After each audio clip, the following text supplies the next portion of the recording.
My reason for being is back. Yes, unfortunately, on June the 27th, The Legend of Korra came back to us with a third season. Now, I know I said in my last review of the Korra season finale that I would not be watching season 3, and I'd intended to stick to that. Even when DiMartino said, "You know what? I'm taking my leave of absence from season 3. I can't do it anymore. I'm burned out." Which is code for he was fired for being a shitty writer. Him and Josh, thank God. But when when that he, I was concerned that with the way that they left Korra, they couldn't make it. It would just not be watchable. So I said I'm not watching it. They announced that. Fine. 6 months passed. I guess my resolve softened a bit because as soon as the trailer dropped, and I did make a review for the trailer, but unfortunately YouTube would not let me upload the video, so I was not able to stick it on before Mexico and the first season. After watching it, I said, this might actually be interesting. So my resolve wavered there a little bit, and then as soon as I got back, they released the core episodes, and I said, fine, I'll watch it. And I have to say, and I say this as the only person on this entire website who does not like The Legend of Korra, for personal reasons. It's actually a good these three were actually good episodes. Well, the first two were good episodes. But the season, the episodes themselves, they were actually watchable. And I was surprised. I quite frankly, I was shocked. But I have to say this. If you're going, and I say this to Nickelodeon, if you're going to release the first 3 episodes the way you did, just release the entire season. Do what Sherlock does. Do what Orange is the New Black does. Release them all at once and let us watch them at our leisure. Because since the incident that happened on Mexican Nickelodeon, where you released episodes 4, 5, and 6, those are on the internet. They're here and they're subbed, so I can watch them and I can get them in English. So as soon as I'm done this, I'm gonna go watch those. You've already got half your season on the internet. You might as well release the rest of them all at once and let us watch it. It's just, you haven't got a leg to stand on in this particular case. So making us wait for episodes that we can easily get access to before, not a good idea. Just let them go. Just get them out there. So I am going to do a review of 4, 5, and 6 individually. The only reason I'm doing 1, 2, and 3 together is because they released them all at once. So this is going to be my review. I'm going to go through everything, and as always, before I go through my review, like, favorite, subscribe, leave a comment down below so that we can have a discussion in the next one. Okay, so if you recall from season 2 ending, and I don't know why you would, because that was a horrible season. It's even more pointless. Season 2 is to season 3 even more pointless than season 1 was to season 2. And I say that considering the fact that they took Korra, regressed her, and then brought her back up to where she should be, all in order to create some kind of conflict. As bad as that was, season 2, where they were just dashing through to develop her character, is even more pointless to season 3 than season 1 was to season 2. I say that full-heartedly, just looking at it all. Because if you look at the plot that they announced they were going to push, or I suppose that DiMartino announced he was going to push before he was forced to leave, he said that this season would be Republic City learning to deal with the presence of the spirits because Korra decided to leave the 2 portals open, which is fine.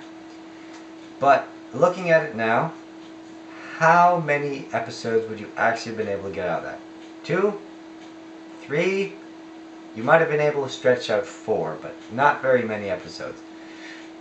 By spinning in the Airbender plot, it really does leave it more open-ended, so the season can really go wherever it needs to be. They've really unshackled themselves by throwing in this Airbender plot where literally anything could happen, and say, okay, let's just run with it and see where we go. We'll try and keep it nice and tight to these 2 storylines, and we'll go with that. Because right out of the gate of season 3, they don't even get their feet wet, I would say, with the spirit subplot. They kind of shove it off way to the right, and they take a sharp left turn, which is not a bad thing. Not necessarily, because if they take the Airbender plot and they really work with it, I feel like they could have something good. Even though this is supposed to be Air was supposed to be season 1, but we'll work around that. I'm sure we can work around that. So they take a hard left with Boomy falling off a cliff and discovering he has airbending powers, which to me, just looking at season 2, where they had those 3 episodes devoted to how Tenzin was Aang's favorite child because he was the only airbender, and Boomy and Korra's aunt were always kind of left on the outside. I feel like this goes back and like it kind of negates some of the growth that we had there. It doesn't negate it entirely, because there's still a closer family because of it, but it makes that feel almost slightly pointless now. And also, as soon as I saw Boomy airbend, a little part of me. Now I'm a shameless Zutara fan. I hope that for this season, old Zuko and old Katara meet up, and we finally have that epic moment where they get together. We waited 70 years for this to happen, and at least I, as a Zutara fan, I am hoping for that. But as soon as there's been a lot of theories about Boomy's origin, because he's a non-bender. Fire, water, cancel each other out, if you get what I'm saying. But as soon as I saw him airbend, just that little part of me that had held out hope, like way out here in right field, just, no! So that's the reason why that happened. It's just, I don't know. I'm a diehard Zutarist. I'm sorry. Actually, no, I'm not sorry. I'm not sorry I'm a diehard Zutarist. Deal with it. So that happened, and then it's like, okay, he's an airbender. There's a whole bunch of other airbenders popping up around the city. And they're discussing what to do, and they actually go and they try to figure out something, and Korra goes and she talks this guy down from the bridge. It's nice to see Korra, despite the fact that she is a hothead. Her character is that she's a young hothead who's learning how to be an avatar. She's still a hothead in this. You see her have her hot-headed moments. But she's actually grown as a character. And it's good to see that. She's not just bashing her skull against the wall until it breaks. She actually tries to be reasonable, and she's reasonable with Tenzin, and all the characters are nice and fully fleshed out. It's wonderful to see, really. I mean, they've still got stupid Bolin shtick going on. And I don't know about you guys if you like Bolin being the stupid character, but really, after season 1, what they did to him in season 2, the fact that they carried that over to season 3 is a point against it. I don't know if it's because I watched an hour and a half of this straight, but just having to watch just having to watch Bolin do all of his stupid shtick, I felt like you slit his throat, kill his character off. We don't need it. He's so two-dimensional. But that's just me. I know that there's a ton of Bolin fangirls out there. It's like, you don't understand. He's a complex character. No, he's an idiot. He's an idiot. And we don't need an idiot in this series. We need a good, strong, funny character. We don't need an idiot to go slaps sticking around here, there, and everywhere. Mako is even more useless than he was before. The girls are mad at him, and rightfully so. So he is sleeping underneath his desk at the police station, and it's just super awkward between him and Korra and Sami. So that's just a thing that's going on. They're still trying to figure out how they're gonna get rid of some of the tropes from season 2 that were built up, and I do hope they do. But at least they're ignoring some of those sillier plots that they could get into, or they're spending a minimal amount of time on it. They do try and work the spirits in, or at least try to get rid of the spirit plot partially by having Korra. We see her try to cut the vines first, and then she tries to spirit bend the vines away, and this just makes them come back bigger and badder than ever. And the fact that they bring down a building, that plus Korra's press popularity, the president just finally goes, you know what, I've had enough, get out of my city. And he basically banishes her so that we can see Korra in more of the Earth Kingdom, which is fine, but I honestly don't see how the president is going to deal with it any better than Korra did, because she's the Avatar. What is he going to do? Fire a bunch of metal can? I don't know. I don't know what the president is thinking. But you know what? This show is not about him. It should not be about just his city. We do need to get out, and we do need to explore some more. So this is good. It can only be good for the show, right? So that's essentially episode 1. Korra gets banished from Republic City, and we get the Airbender plot, and we get some good character development. We get to see some really good characters. Episode 2 is them trying to deal with the fact that there are now more airbenders in the world. And I feel like it was done well, but there are just some things that, I don't know, they seem obvious that the characters didn't do. For example, that when they're going out to recruit airbenders, Tenzin, who is essentially the chief airbender and is the one who's doing the recruiting, he essentially expects all of these new airbenders to basically just like that, on the turn of a dime, become air nomads.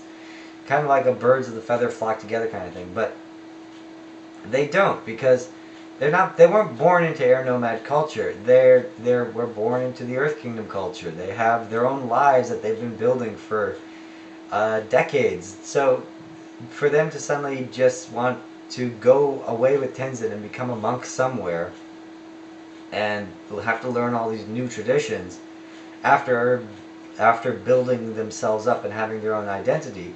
Sure, yeah, now they can airbend, but they're still, that does not make them air nomads. They're still a different culture.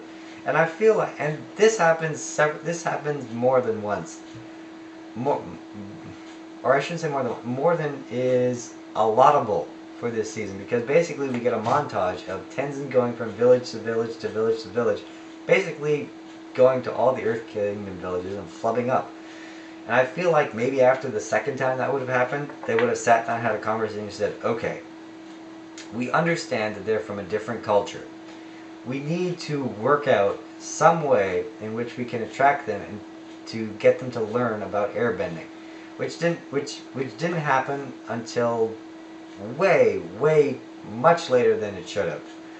But it was a nice montage. It was very funny to see things not go the way Tenzin expects, which I can give a little leeway for, but not so much leeway as they gave it. But it's fine. We keep going. And at the end of the episode, before that happens, Korra ends up arguing with a hipster, and he basically is like, "Look, it doesn't matter what you are. It's you just do what you feel like you want to do." Which, it was very funny to see Korra trying to argue against that, and eventually the two of them just end up beating each other. But at the end of the episode, they find this very young thief who is now going to be Janora's love interest. And does Janora really need a love interest? Really, of every of everything that we've been through, did they not learn from season 1 and season 2? You don't need a love interest to make the story good. We had excuse me.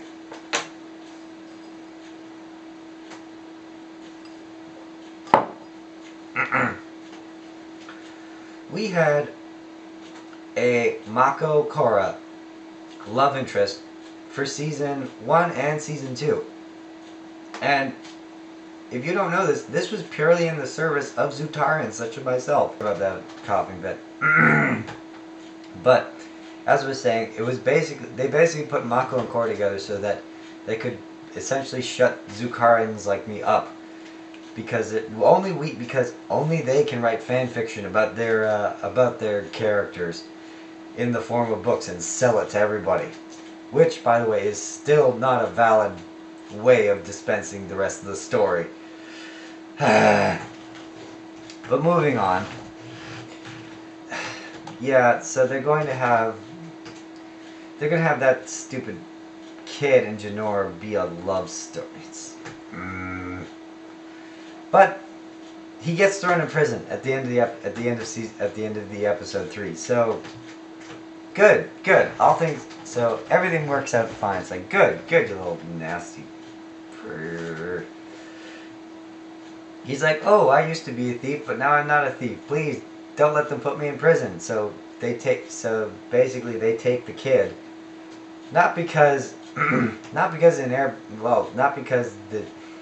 only because he's an airbender is what I'm trying to say. And he's not reformed at all. Episode 3, not reformed at all. But he does get what he deserves. So, good for them. Reform school is exactly what he needs. And the Dai Li will take very good care of him. Episode 2 also is getting together the villains who are going to be our main antagonists for season 3. It seems that there's a small, dedicated group of people who wants to kill the Avatar. And basically, their leader, who is powerless, gets airbending skills and is able to break out of his prison. And he basically goes and he starts to get the band back together. Starting with, who is it? An earthbender, and then the waterbender, and then we're going to go to the firebender, who, if you are a super fan, you will know is going to be voiced by Azula. So basically, they're teasing us with Azula's character, or cameo, I should say. And they're like, they're on their way to rescue her. That's basically how episode 2 is. That's basically episode 2. They try and fail to get airbenders, with the exception of this one thief kid, and the antagonists pull themselves together. Episode 3 opens with favorite character, Zuko, old Zuko. I honestly did not think I would be able to handle old Zuko, just seeing Zuko as an old man, but I've dealt with it. I got through it. They're like, okay, listen, we need to go to the Northern Water Tribe, because that's where this person is, and we got to prepare, because that's where they're going to go and bust her out.